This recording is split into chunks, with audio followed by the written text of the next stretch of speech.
Magandang araw na naman mga kabutcher. Ito pala yung beef inside, bali buo siya. I-trim ko siya mga kabutcher, panoorin nyo.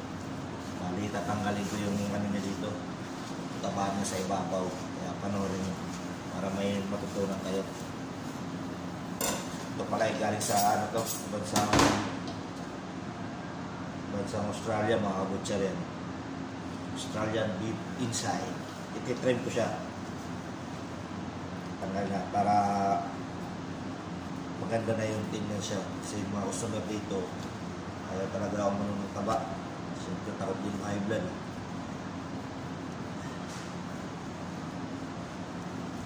Bali meron ko dito ano dito, yung parts na dito na pagitan dito sa may joint.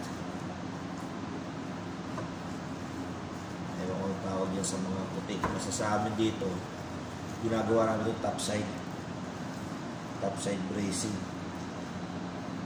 Ni-slice din siya mga kabutcher. Ito tinatawag naman nila top inside. Ito tawag dito nila.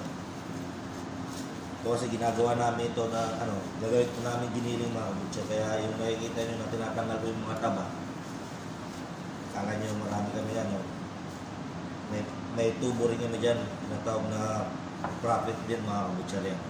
Pwede gawin giniling yan mga kabutcher. Gawin namin giniling yan pag-display sa labas. Kung nakikita nyo yung ginawa akong giniling, yan, halo yan. Maganda yan kasi may taba siya mga kabutcher.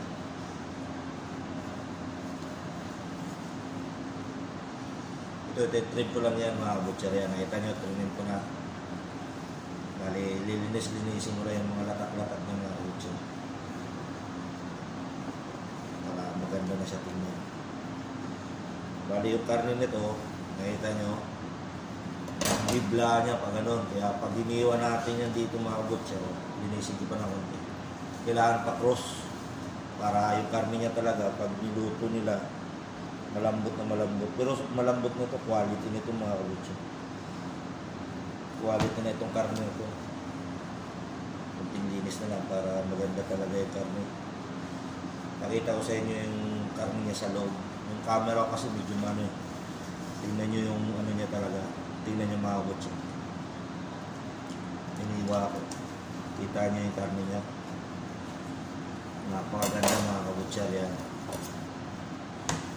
Sobrang ganda niya. No? Marbleize. Yan ang tinatawag na pwede yung pang roast na yan mga kabutcher to. Pag in-slice namin yan, yan ang tinatawag namin na topside bracing. So, roast yan, maganda yan. Kaya hanggang dito na yung vlog ko. Sana na matutunan kayo. Pwede ito gawing cubes. Low-fat cubes yung mga hindi mahilig sa taba. Kaya ganda yan mga kabutcher. Okay.